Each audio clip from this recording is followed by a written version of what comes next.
मुश्किलें नहीं इस दुनिया में, ज़रा हिम्मत तो रख, सपने हकीकत में बदलेंगे, ज़रा मेहनत तो कर। जय हिंद साथियों, आज हम बेहद ही इंपॉर्टेंट टॉपिक लेकर गए हैं 10 क्लास के लिए और ये 12 क्लास के भी एग्ज़ाम में पूछा जाता है।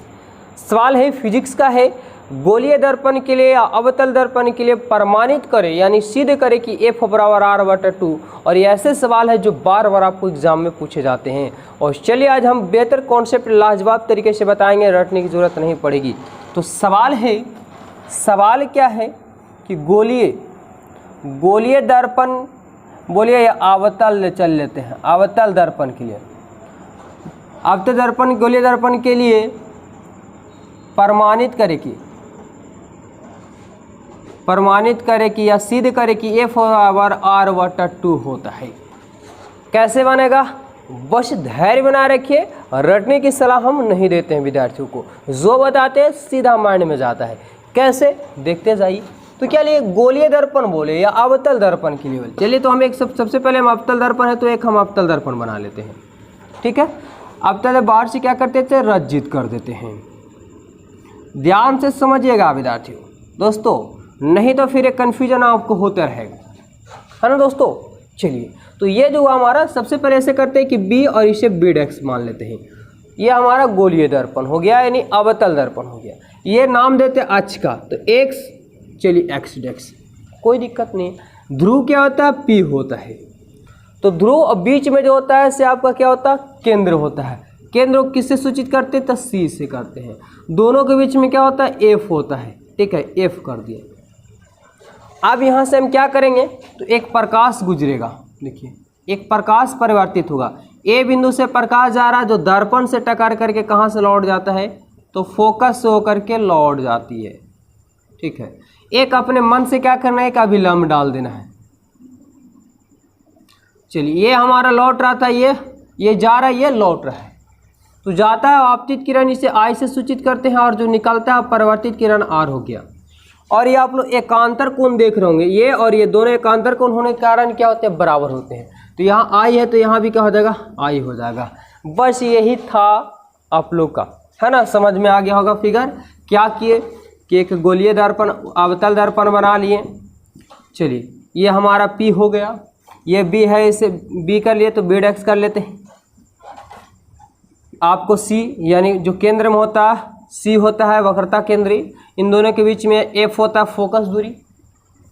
क्या किए कि एक रेखा गुजर गया, A से किरण आ रहा है जो दर्पण से परावर्तन के बाद फोकस से होकर लौट जाती है। एक अपने मन से क्या कर लेना, एक अभिलंब डाल देना है। ये आ रहा है तो आपतित किरण I, नारद परिवर्तित किरण R, और एकांतर कोण के कारण I बराबर कर दिए। बात खत्म हो गया, हमारा फिगर समझ गए, आप बनाना सीख गए। अब कैसे बनेगा यहाँ से, चलिए दोस्तों बस आप लोग बने रहेंगे, चुटकियों में क्लियर होगा और आज के बाद सीख भी जाएंगे। तो सबसे पहले हम क्या करते हैं, मान लेते हैं कुछ। क्या मानेंगे, जो दिया हुआ है। तो माना कि देखिए B', माना कि B' एक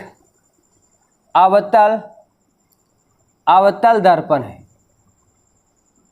ना, जिसका P जो से क्या मुख है, जिसका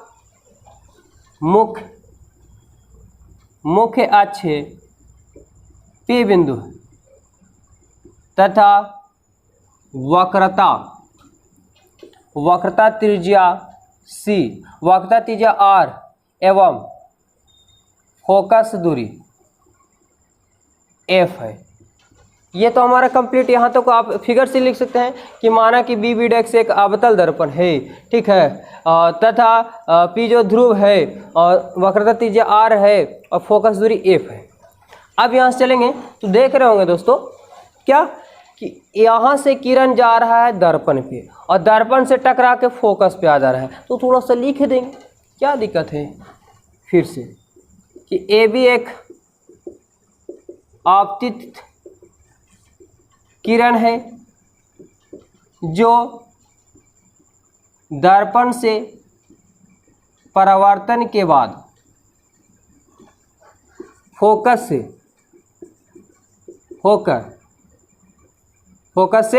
होकर क्या होती है, तो लौट जाती है।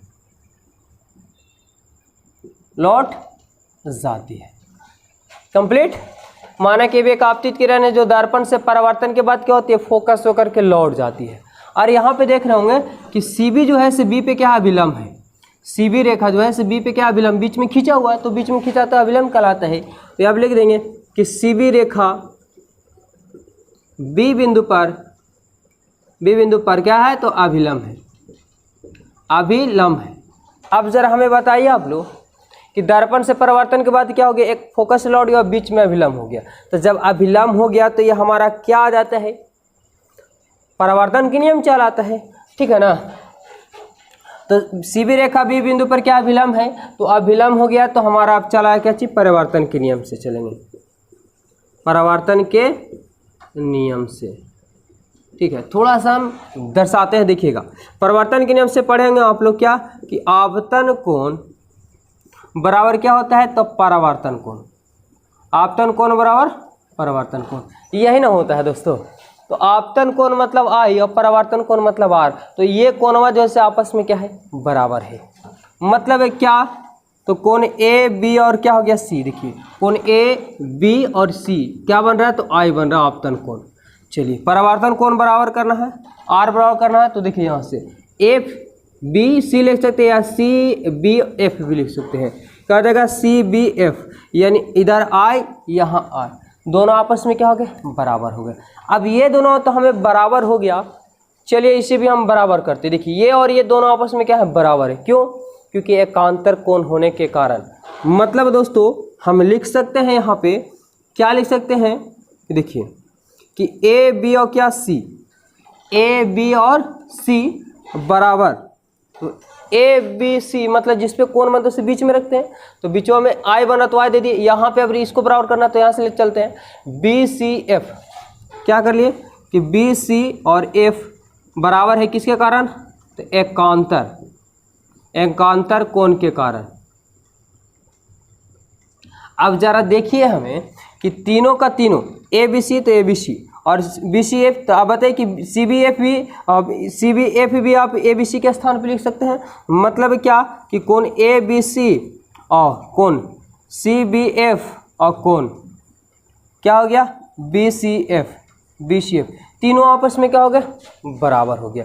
अब हमें तीनों तो कोण आपस में यहाँ पे बराबर हो गया, तो जब बताइए कि तीनों कोण मतलब ये जो आ गया, तो तीनों कोण में कौन कौन आए, इंपॉर्टेंट ध्यान दीजिएगा विद्यार्थी कि ये I था, ये तो दोनों ये बराबर हुआ, तो I बराबर R भी तो है, तो ये दोनों कोण बराबर हुआ।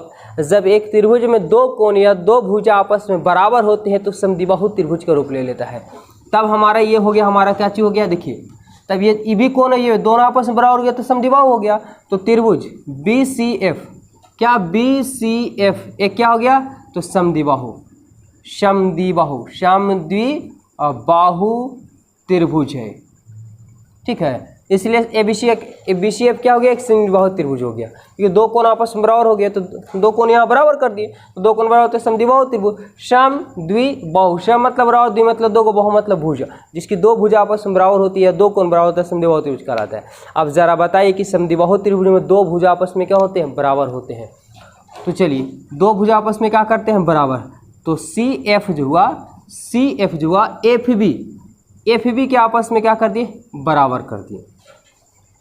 देखिए दो को कोण बराबर, तो दो को भुजा भी आपस में बराबर होगा, तो CF कर दिया तो FB बराबर हो गया हमारा। लेकिन यहाँ से आप देख रहे हैं कि जो यहाँ से F से लेकर के B तक की दूरी है, वो लेकर के F से कहाँ तक कि P तक है, मतलब दोनों लगभग आपस में क्या है, बराबर है।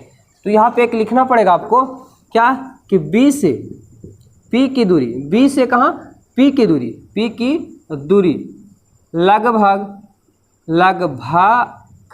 क्या समान है, इसलिए CF जो हुआ, इसीलिए देखिए CF का CF बराबर FB का FB जो C बोल रहा है कि F से लेकर जो B की दूरी है वो B के काफ़ी नज़दीक में, मतलब ये दोनों दूरी आपस में क्या चाहिए, बराबर है। B से F की दूरी जो है, देखिए B से P की दूरी, तो B से P की दूरी जो है लगभग क्या समान है, मतलब यहाँ से यहाँ जो दूरी हुआ, यह लिख सकते हैं कि F से डेट आप लिखेंगे कि F से जो B की दूरी है, F से किसका, B की जो दूरी लगभग क्या है, समान है। तो ये तो यहाँ पे थोड़ा सा आपको सुधारना ही पड़ेगा आपको, है ना, क्या कि B से क्या लिखे थे कि बी से एफ की दूरी बी से पी की दूरी जो है लगभग समान है। जब लगभग समान है तो ये और ये दोनों आपस में क्या हो जाएंगे, बराबर। लगभग है मतलब सी एफ जो था वो एफ बी के बराबर था और एफ बी का जो मान हुआ वही ये वाला मान आ गया, क्या चीज, एफ पी आ गया।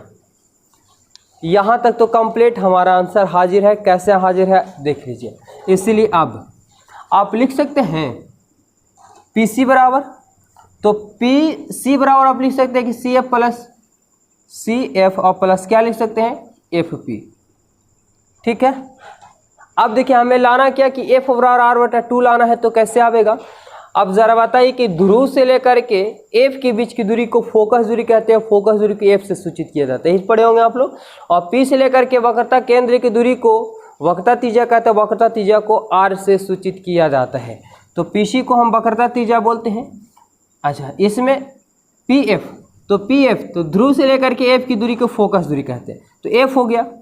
अब पी एफ जो हुआ से पी एफ जो मान हुआ वो एफ बी के आपस में बराबर, एफ बी जो बराबर है सी एफ के बराबर है, तो इसका भी माना क्या होगा, एफ होगा, बीच में प्लस का प्लस, तो आर का आर और एफ और एफ क्या हुआ 2f। अब जरा बताइए कि आर बराबर 2f, तो 2f बराबर भी क्या होगा आर।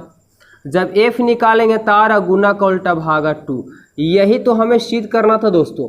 एकदम आसान तरीके से आप लोग को हम सिद्ध करके यहाँ पे लान दिए हैं, किसी भी प्रकार का किसी को दिक्कत नहीं हो रहा होगा, है ना।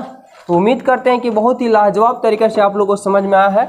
और इस प्रकार के वीडियो पाने के लिए हमारे चैनल को सब्सक्राइब कर लीजिए, और बेहद ही इंपॉर्टेंट वीडियो मिलने वाला है।